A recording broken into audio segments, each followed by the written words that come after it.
Choosing how to start your website homepage can make a big difference in hooking your reader right from the get-go.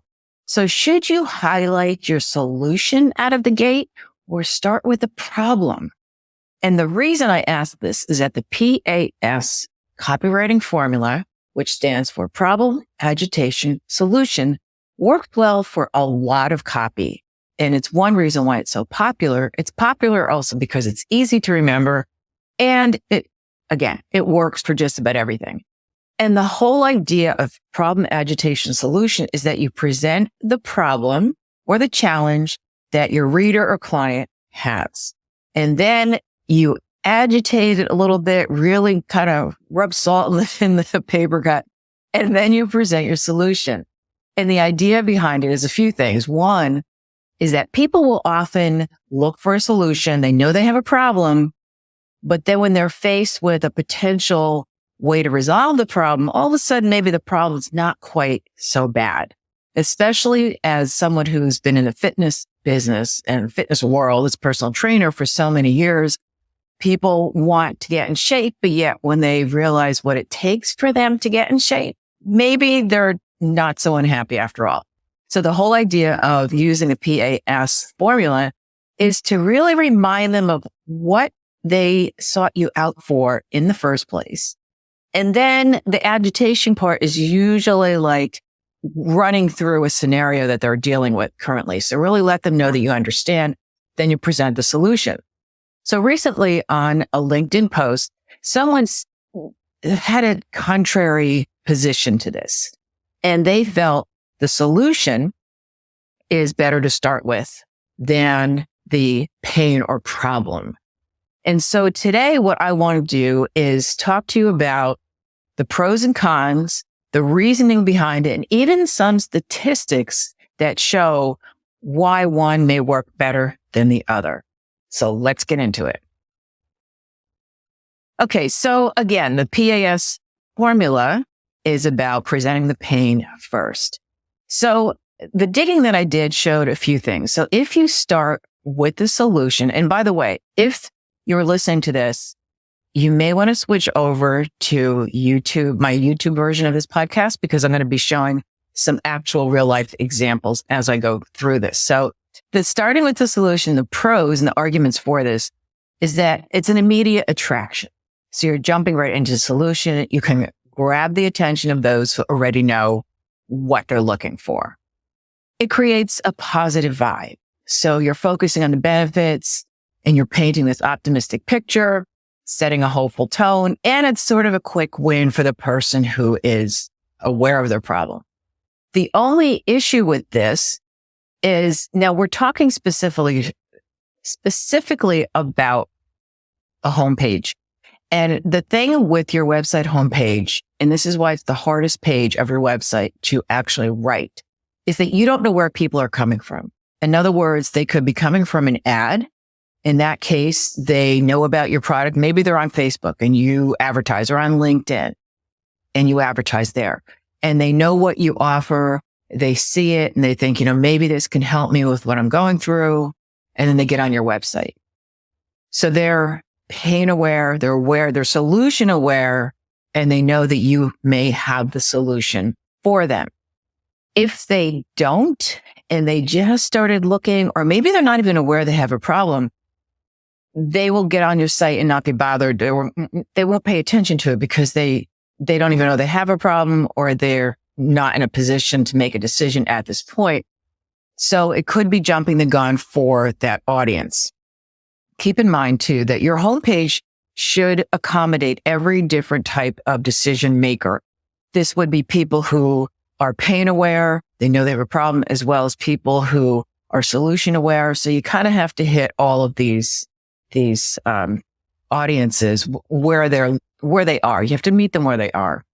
So on the other hand, if you start by agitating the problem, so this is starting with, and I'll give you a couple of examples with a homepage that I found, starting with by agitating the problem, you connect with the reader on an emotional level. So you let them know, again, especially with the health and fitness thing, if you start talking about what they're going through, really giving them like a real life scenario that they go through all the time that makes them really seek out the solution, they'll know that you understand where they're coming from. If people feel you understand them, they'll also believe that you probably have a solution, or they will trust you more. Trust is a huge factor in this. And they're also, so they have the emotional engagement and heightened awareness. So they recognize the severity of their issue. And it's also good for storytelling. So you can set up a narrative that can be compelling and engaging, making them eager to find out how to solve that problem. The only turnoff is if the reader feels really overwhelmed or somewhat agitated too much, it throws off the balance where they're like, you know what, I'm not in the mood for this. And so they're going to quit reading for another reason. And so how do you choose? Well, first, let me get into a little bit of some examples. I had said I would show you some that are relevant to this. So I wanted to also bring up that SaaS, a lot of software companies start with the value proposition, which I consider the solution. And this means that they put right up front how they are different, which is a great way to differentiate yourself regardless of what niche you're in. So here are 4 examples. And these are all, I believe these are all SaaS companies. So Slack, we have Wallet, we have Runway and Notion. So Runway says the finance platform you don't hate, which is funny. And so they kind of blend in a little bit of the pain there where it's like, all right, everyone hates finance platforms, but here's one you won't hate as much. So I like that. The other for Wallet, make paying easier with Wallet. So they come out with kind of, again, weaving in what the problem is. Paying is such a pain, but here, let's make it easier. So they combine the two, the solution along with the challenge. And also, so Notion, powerful project management without the clunky system. So project management can be clunky depending on the platform. So this again is their value prop. And then lastly, Slack, one platform for your team and your work. That one's not as clear as some of the others, but it shows you that they are combining everything so you don't have to worry about going to all different platforms. This one, in full disclosure, I wrote for this client where strategy meets support for the hospitality industry, grow revenue and delight customers. This is another value proposition for a SaaS company that combines everything they do, and the client wanted something that said what this visual, which is a Venn diagram of 2 circles intersecting, and shows that they meet in the middle. So that was a value proposition, which again, so they're starting with the solution, which is really popular again with SaaS. And then Forums on Fire, again, a full disclosure, this is another one of mine, and it's capture real-time data in a mobile app.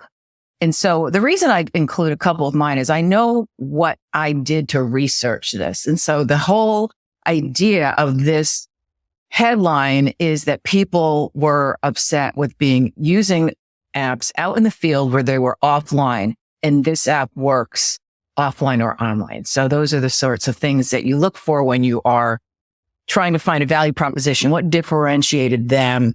And then here's another one too that I did that was just to take care of your text. You can take care of your guests. And so I found that with this company, there's a lot of complaints about just automation, and you're in a hospitality industry. You want to really make sure that you take care of your people. And so it would kind of be a no-brainer, but there was a lot of tech companies that were ignoring that. So this again is a value proposition of starting with a solution. And then I will admit I had a hard time finding websites. And by the way, I looked at over 100 different homepages to find these examples. And starting with the problem was not something I typically found. So this company, and it's interesting because Clearbit is the company, and I think that they were bought out by HubSpot since I found this.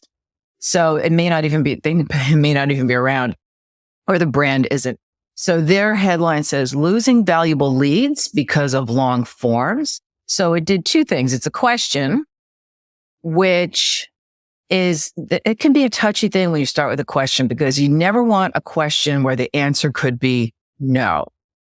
Unless you really, well, if you want to eliminate the people who aren't going to be buying or interested in buying from you, then maybe it's fine. But they started with the pain, losing valuable leads because of long forms. And then it goes on to say those extra fields, collecting info for scoring and routing, just get you stuck with lower conversion and messy data from typos and false entries. And so you get unstuck with Clearbit forms, capture more leads without sacrificing any data. So they start with the problem, which again is a bit unusual. But I'd be interested to see. I tried to look up, and I have some statistics on what I found. What is the difference as far as conversion rates? And it's really hard to determine because obviously that information is hard to dig up unless you work for the company, and then you're probably sworn to not divulge it on a public platform. But I do have some stats to back up both of them, and I'll get to that in a second. But I wanted to mention a couple of things because my niche is fitness and health.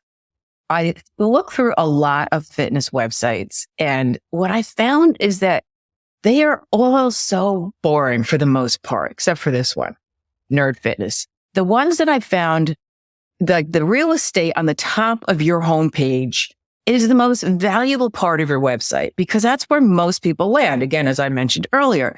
So if you are using it to just say welcome, or just have the name of your company or your brand or your service, you're really wasting that where you could be having those words work for you. Nerd Fitness is just funny. And if you're familiar with them, they've been around for quite a while. And it says, we help nerds, misfits, and mutants lose weight, get strong, and get healthy permanently. And I love that because it's funny. It's like, hey, everyone can relate. Like, this is something that maybe you feel like a nerd or a misfit. And they take that and they work it, and that's their brand, and it differentiates them from everybody else. That is perfect for that headline.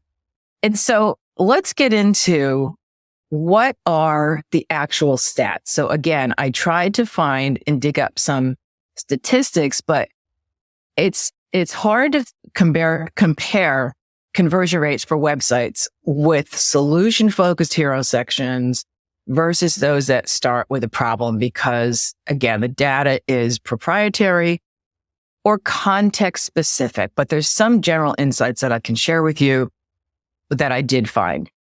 And here for positive, so starting with the solution, a study by HubSpot found that websites with clear value propositions, which are, again, solution-focused, can increase conversions by up to 10%. So that would be an argument for using that.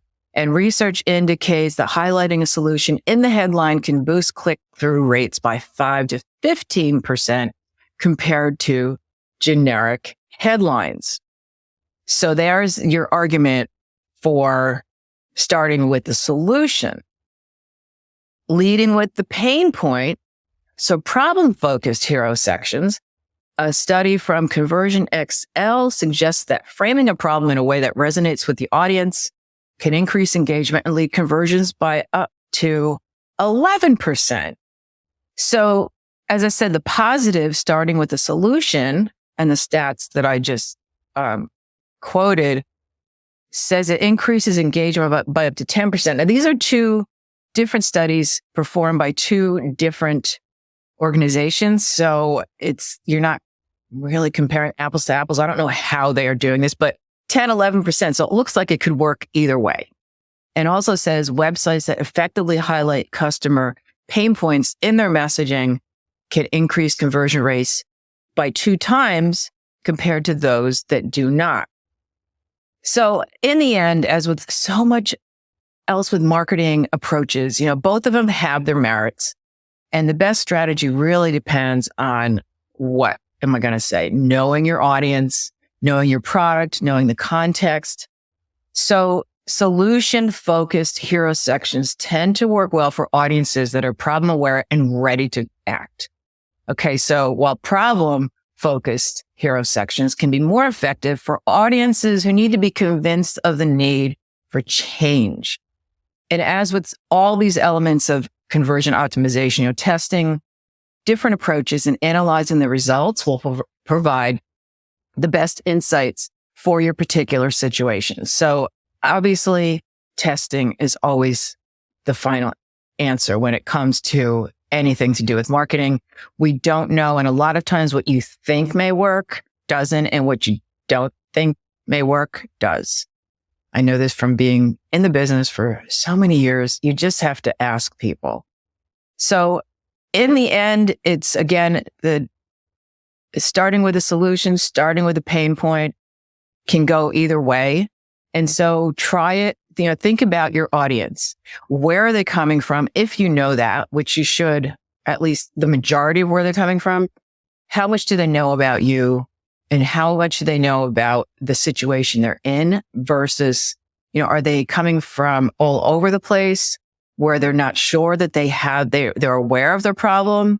So that's where you want to use the problem, focus on the problem situation. And the thing with the testing as well is that you can do A/B testing by having two different home pages set up on your website where you send people to one or the other depending on where they're coming from. So in other words, you have an ad that maybe really outlines the pain issue and what the challenge is, and then lead them to a homepage that has an immediate solution.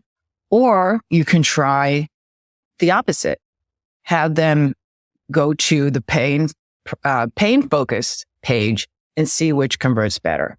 So as always, when it comes to marketing and copywriting, what's the best answer? It depends. So I hope you found this helpful and see what works for you. And let me know if you have any input. I think this is an interesting debate. And thank you so much for listening. Please rate and review if you get a chance, and check out, again, YouTube video if you are not watching this on YouTube. Till next time.